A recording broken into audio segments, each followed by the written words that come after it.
Энэ явдал 1940 онд Өмнөдийн Нэтхэгт болсон юм.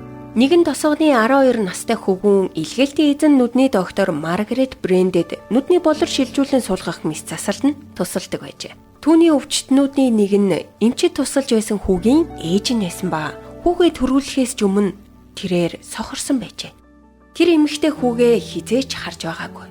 Доктор Брэнд энэ талаар мис ажилбараас 10 хоногийн дараа миний бяцхан туслах. "Мама, та намайг одоо харж гин үү?" хэмээн доглон үсрэнд өгсөж байлаа гэж дурсан бичжээ. Ээж нь харааны шил зүгээд хэдэн минут орчин тойрноо ажигласнаа дараа нь хүүгээ удаан ширтэн инээмсэглээд "Хүү минь, өнгөрсөн жилүүдэд би чамайг мэддэг гэж боддог байсан.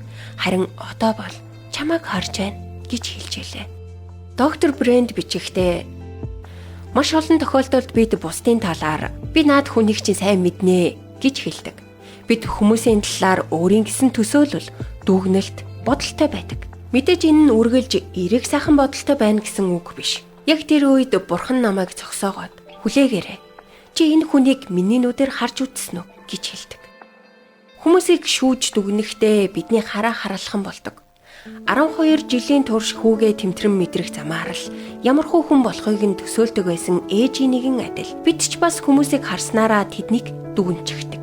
Тухайлбал магадгүй нөхөртэй өглөө таныг шүмжиллээ гэж бодъё. Үүнийг та "Миний буруугаас л боллоо" гэд тэр надад сэтгэл унdur байдаг юм байна гэж бодож болох юм. Гэхдээ та нөхрийнхөө дотоод ертөнцийг харж чаддаг байсан бол тэр үнэндээ ажилдаа л түүрцэн байж мэднэ.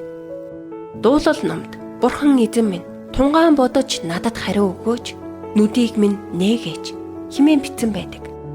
Бусдыг үнэн төрхөөр нь харахад Бурханы тусламж бидэнд хэрэгтэй.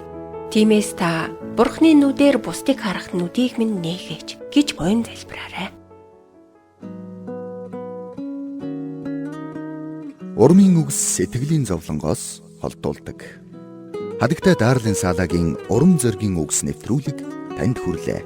Бидэнтэй холбогдох утас 8085 99 тэг тэг.